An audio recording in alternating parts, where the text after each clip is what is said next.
ఐటీలో ఎంట్రీ కావాలా? Trainee software engineer గా అజా కోడింగ్ ట్యూటర్ లో 2 వీక్స్ ట్రయల్ పీరియడ్ లో వెంటనే చేరండి. నమస్కారం శంకరి గారు. నమస్తే సార్. సో మేడం, మేనిఫెస్టేషన్ గురించి మనం మాట్లాడుకున్నప్పుడు ఆ వీడియోలో మీరు మనకు ఒక 7 స్టెప్స్ ఉంటాయి. అవి కనుక మనం పాటిస్తే మేనిఫెస్టేషన్ కనుక కరెక్ట్గా ప్రొసీజర్ని ఫాలో అయితే ఖచ్చితంగా మనం రీచ్ అవుతాం మన గోల్స్కి అని చెప్పడం జరిగింది. ఆ 7 స్టెప్స్ ఏంటి మేడం? దాన్ని ఏ రకంగా మనము ఇన్బిల్డ్ చేసుకొని మేనిఫెస్ట్ చేసుకుంటే మనకి రిజల్ట్స్ వచ్చే అవకాశం ఉందంటారు? ఇది కామన్గా ఏంటంటే మనం ఒక మెడిటేషన్ చేసినా కానీ లేకపోతే ఒక టెక్నిక్ వాడండి కానీ కొంతమందికి కొంత క్లారిటీ ఉండదు. అసలు మనకి ఏం కావాలి అనేది క్లారిటీ ఉండదు. అంటే ఎందుకు క్లారిటీ ఉండదు అని అంటే మనకు వచ్చేటటువంటి ప్రాబ్లమ్ని బట్టి మనం ఏం కావాలో అడుగుతుంటాం.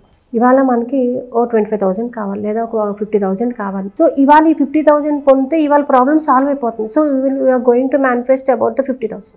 2 days తర్వాత మళ్ళీ మనకు ఒక 1 lakh కావాలి. అక్కడ మళ్ళీ 1 lakh.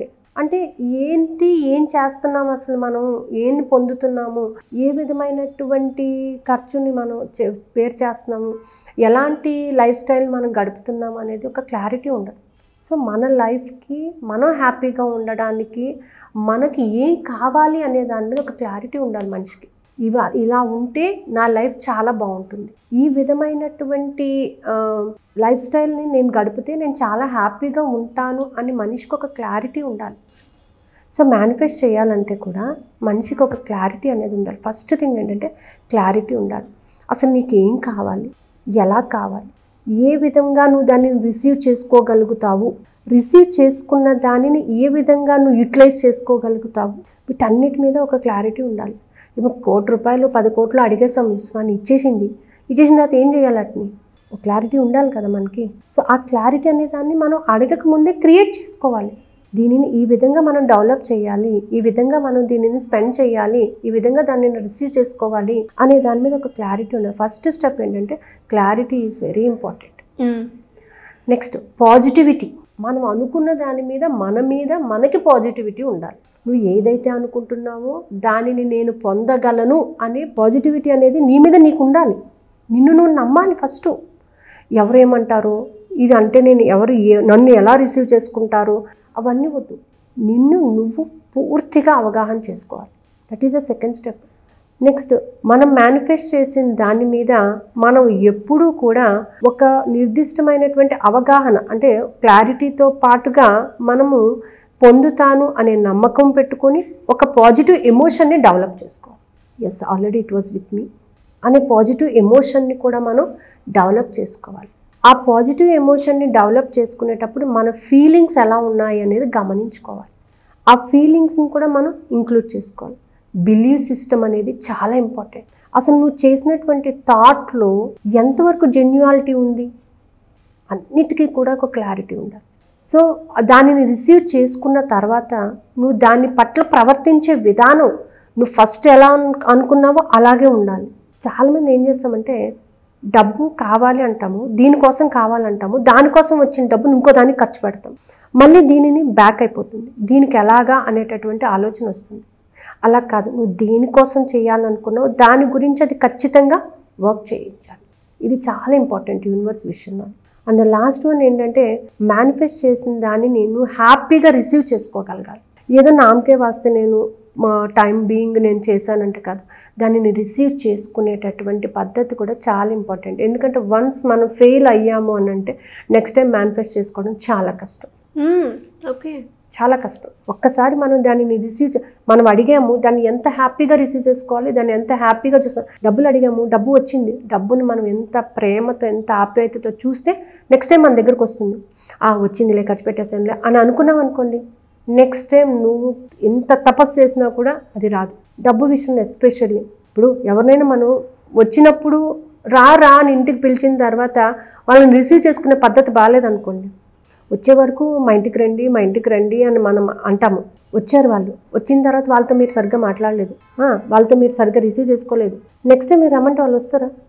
ఏదో వంక పెట్టి మానేస్తారు. అవును, మనమైనా అదే చేస్తాము. అవును, మనీ విషయం కూడా అంతే. సో మనం మేనిఫెస్ట్ చేసుకున్నప్పుడు ఏదైతే మేనిఫెస్ట్ చేసుకున్నా దాన్ని రిసీవ్ చేసుకునేటటువంటి పద్ధతి కూడా చాలా చాలా చాలా ఇంపార్టెంట్. సో ఇవన్నీ మనం ఎప్పుడైతే పాటిస్తామో మేనిఫెస్టేషన్ అనేది చాలా బాగా జరుగుతుంది. సో మేనిఫెస్టేషన్ చేయడానికి మనం ఒక ప్రశాంతమైన చోటు చూసుకొని చక్కగా ముందు రాసుకోండి. మీకు ఏం కావాలి, ఎలా కావాలి, మీ టార్గెట్ ఏంటి, ఎలా దానిని పొందడానికి మీరు రెడీగా ఉన్నారు, దాని మీద వర్క్ చేయడానికి మీరు ఎంత హ్యాపీగా ఉన్నారు, ఎంత సూటబుల్ సిచ్యువేషన్స్ని క్రియేట్ చేసుకుంటున్నారు అన్నీ కూడా రాసుకోండి. చక్కగా రాసుకుని దాన్ని కంటిన్యూస్గా రిపీట్ చేయడం మొదలుపెట్టండి. సో ఆ రిపీట్ చేయడం మొదలుపెట్టినప్పుడు మనకేమవుతుందంటే ఆటోమేటిక్గా సోర్సెస్ క్రియేట్ అవుతుంటాయి. వచ్చే ప్రతి సోర్స్ని కూడా మనం యాక్సెప్ట్ చేయాలి, యూజ్ చేసుకోవాలి. ఇవి మనం ₹1,00,000 అడిగాం, 10,000 వచ్చినా 10,000 కదా, నేను 1,00,000 అడిగాను కదా అని 10,000 చులకన చేయవద్దు. ₹1 వచ్చినా కూడా అది యూనివర్స్ ఇచ్చిందే. ఆ ₹1 కూడా నీకు 1,00,000లోకి కౌంట్ అయ్యేది. సో నేను అడిగాను, యూనివర్స్ ఇచ్చింది, సో ఐఎమ్ సో హ్యాపీ అనేటటువంటి భావాన్ని మనం క్రియేట్ చేసుకొని కంప్లీట్గా యూనివర్స్తో మనం కానీ మమేకం అయి ఉన్నట్లయితే ఈ మేనిఫెస్టేషన్ అనేది చాలా బాగా జరుగుతుంది అనమాట. Okay, so manifestation is a very wonderful tool. అసలు మనం ఏది పొందాలన్నా కూడా పొందడానికి. బట్ ఏంటంటే కొంతమంది భయపడుతుంటారు. భయపడద్దు. అసలు నీకేం కావాలో ఫస్ట్ క్లారిటీ తీసేసుకోండి. ఆ క్లారిటీ తీసుకొని దాని మీద వర్క్ చేయడం మొదలుపెట్టండి. ఆటోమేటిక్గా సోర్సెస్ అవే క్రియేట్ అవుతుంటాయి. మనం ఎప్పుడైతే న్యాయమైనటువంటి మార్గంలో వెళ్తూ ఉంటామో సోర్సెస్ ఆటోమేటిక్గా మనకు వస్తూనే ఉంటాయి అన్నమాట. సో ఆ న్యాయమైన మార్గాన్ని వెళ్ళడానికే మనం క్లారిటీ తీసుకోవాలి. సో ఈ విధంగా చేస్తే ఎవరికైనా మేనిఫెస్టేషన్ అవుతుంది. సో మేడం, ఎవరైనా కూడా మేనిఫెస్టేషన్ చేసుకుంటూ వాళ్ళ కోరికలు, వాళ్ళ గోల్స్ని అచీవ్ చేయాలి అనుకునే వాళ్ళు ఎలా మిమ్మల్ని అప్రోచ్ అయ్యే ఛాన్స్ ఉంది గైడెన్స్ కోసం? సో ఆల్రెడీ మనకి మెడిటేషన్ క్లాసెస్ రన్ అవుతున్నాయండి. దాంతోపాటుగా టెక్నిక్స్ క్లాసెస్ కూడా నైట్ టైం రన్ అవుతున్నాయి. అంటే మనం ఈ మధ్య థింక్ అండ్ గ్రో రిచ్, అంటే మనీ గురించి మనం ఎలా మేనిఫెస్ట్ చేయాలి, మనీ విషయంలో మనం చేసేటటువంటి చిన్న చిన్న తప్పిదాలను ఎలా ఓవర్కమ్ చేసుకోవాలి, డబ్బు మన దగ్గరికి వస్తుందా, మనం డబ్బు దగ్గరికి వెళ్తామా అనే క్లారిటీ ఉండాలి మనకి. సో ఆ డబ్బుని రిసీవ్ చేసుకోవడంలోని ఒక ఎఫర్మేషన్ రాసుకోవాలన్నా కూడా మనకు క్లారిటీ అనేది ఉండాలన్నమాట. సో దానికోసం మనం నైట్ 8:20 to 9:20 క్లాసెస్ తీసుకుంటున్నాము. అలాగే మార్నింగ్ బ్రహ్మముహూర్తంలో మెడిటేషన్ కూడా జరుగుతుంది. సో ఈ న్యూ ఇయర్ రిజల్యూషన్ కింద ఒక 1 వీక్ ఒక క్లాస్ ఒకటి కండక్ట్ చేస్తున్నానండి, నైట్ 10 to 10:30. గ్రేట్. సో ఈ క్లాస్ ఏంటంటే ఓన్లీ 1 వీక్ ఉంటుంది. ఈ 1 వీక్లో 7 చక్రాస్ని బేస్ చేసుకొని, ఇప్పుడు ఏంటంటే మనకు ధనుర్మాసం జరుగుతుంది. విష్ణుకి చాలా ఇష్టమైనటువంటి నెల అనమాట, మాసము. సో ఇందులో ఏంటంటే ఓం నమో భగవతే వాసుదేవాయ నమః. సో ఆ మంత్రానికి చాలా పవర్ ఉందన్నమాట. ఒకసారి మనం ఆ మంత్రం చేస్తూ ఉంటే you will relax from all the tensions.